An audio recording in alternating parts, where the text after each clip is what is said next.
Hi my lovelies. I'm here on my patio in Coquitlam. It looks like this and it's a beautiful evening. It's almost getting to that point where the sun is starting to set right behind me. You can kind of see over there, that is Burnaby Mountain. And then as we spin around, way off in the distance you may be able to see Surrey, and that's the Portman Bridge right about there. And then just past there, of course, is Abbotsford, where you are.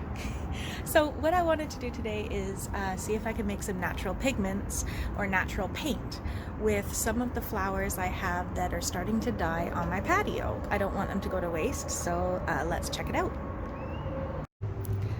All right, so here you can see that I have some Cosmo flowers, which are a wildflower growing in a pot on my patio. And you can see it's almost at the end of the season, so a lot of the flowers have started to die. I still have a couple going strong right here on the end, and the hummingbirds love to stop here and feed from them. But you'll see that right over here I have some petals and some flowers that are pretty much at the end of their life. So what I'm going to do is pick those off, and you never know, because sometimes when you pick it off you can end up with new growth like I did here, and sometimes that new growth can kind of spark a new Cosmo to grow up, kind of like the little bud growing right here, right next to the old one that's starting to die. So I'm just going to go ahead and pluck off my Cosmo tops like that. And then I'm gonna go over here to some water bottles that I've set up, and I'm going to put the petals into this one area here, and I'm actually going to put the inside, the stamen and the pollen bits right in the middle there, the yellow, I'm going to put it into the other one and see if I mix it in water and let it sit for a while, what colors are going to seep out.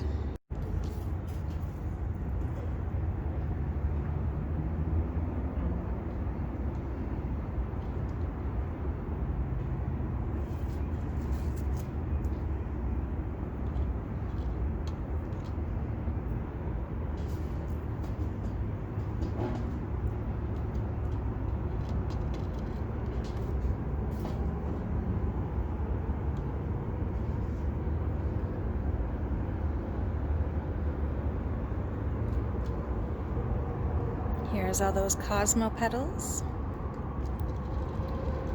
And here are the inside buds. So I am going to crush these next and then let them sit for 24 hours and see what color I can get into the water. So what I'm doing is combining two substances here, the water and then the natural element, and then I am going to mix them together and crush them. So when it's like this, and you can easily separate the petal out from the water, we call that a mixture. A mixture is a combination of two or more substances that can easily be taken back out again. But if I crush it, and it changes the property of the water, meaning that the water turns a separate color now, it would be very hard for me to take the color out of the water. That's why it would become a solution. So a solution is a combination of two or more substances that, when mixed, go into each other evenly.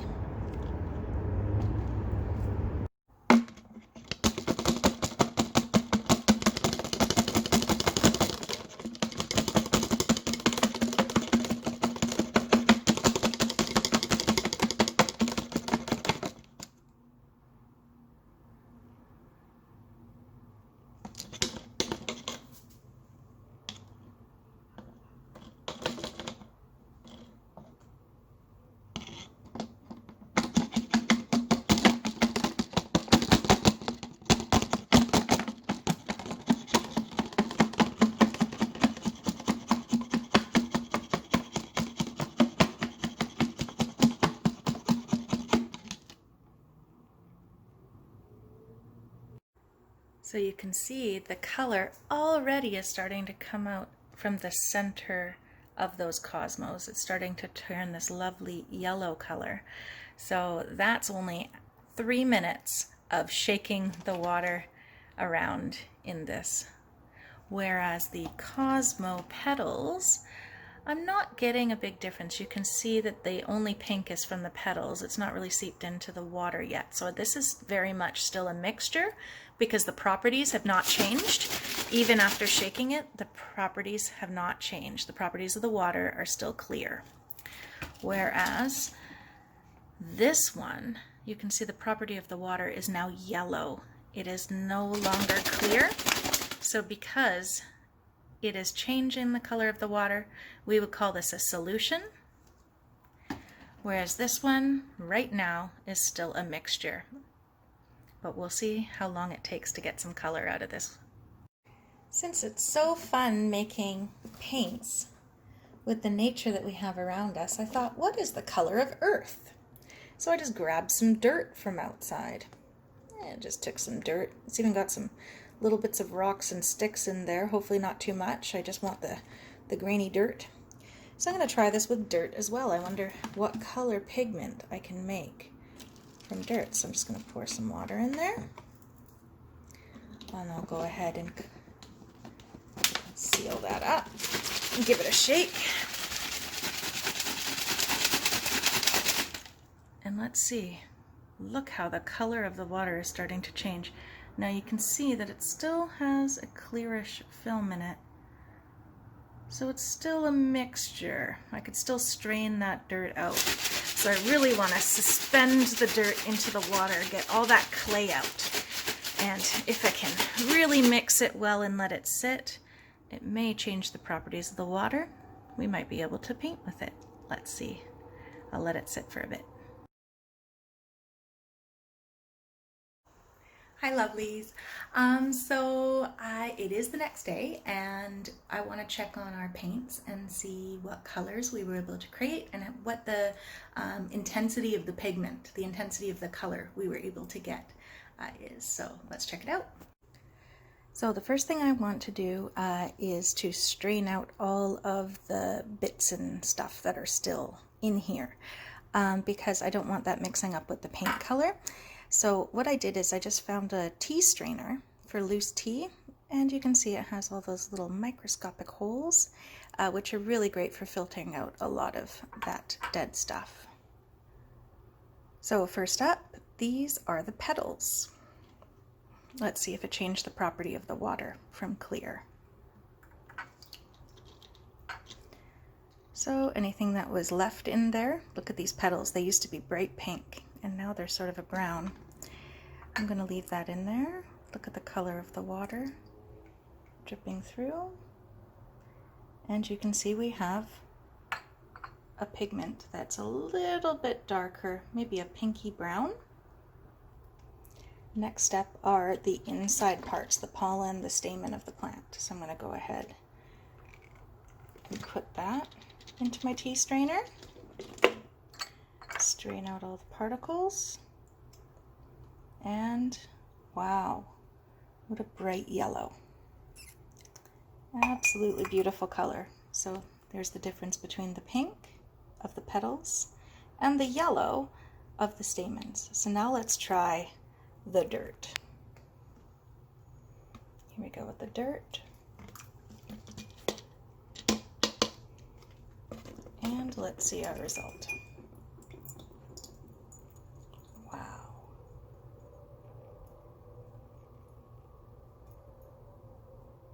So you can see that some of the dirt particles did come through in the end. We may have to double filter this a little bit. But we can see the brownish consistency there. Perhaps if we mix it up really well, we can get rid of some of the sediment that's at the bottom. Those are our 3 paint colors. Next, we're going to try to use them as paint.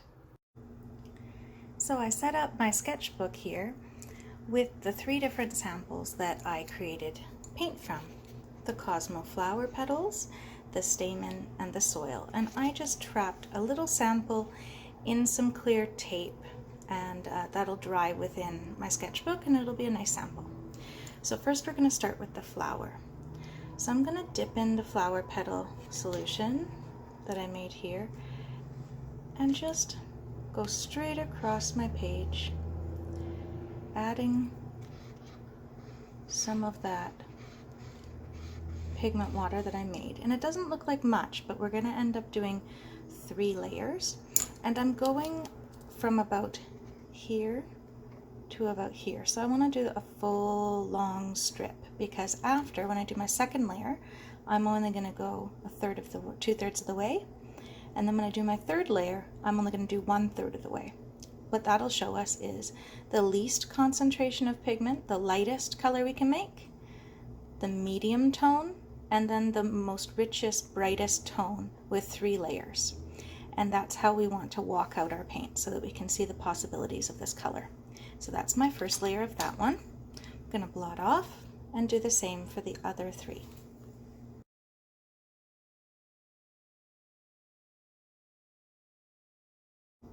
Alright, the first layer is dry, so I'm now going to do my second layer, and I'm only going to go 2/3 of the way up.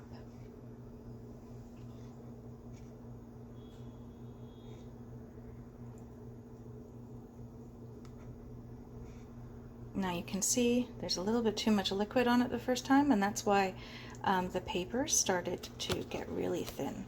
So I just want to be careful not to use too much water. You can notice because it's bleeding through the other side.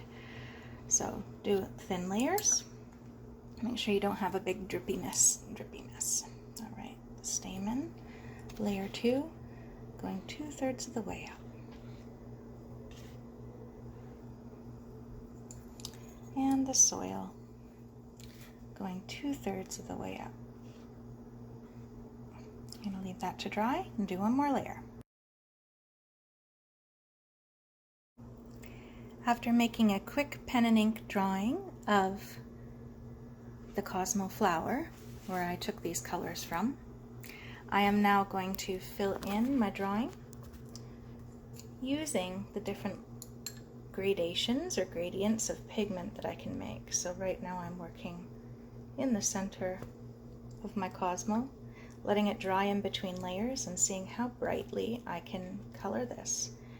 Now, one thing I learned is that the petal color actually produced more of a yellowish tone, as you can see right up here. So I wasn't actually able to recreate these beautiful pinky purples using that pigment. So I like to write my learning down below. Anything that I learned from the plant in making the different paints from it. And when you're done, you'll have a beautiful pen and ink watercolor. I hope you enjoy this project.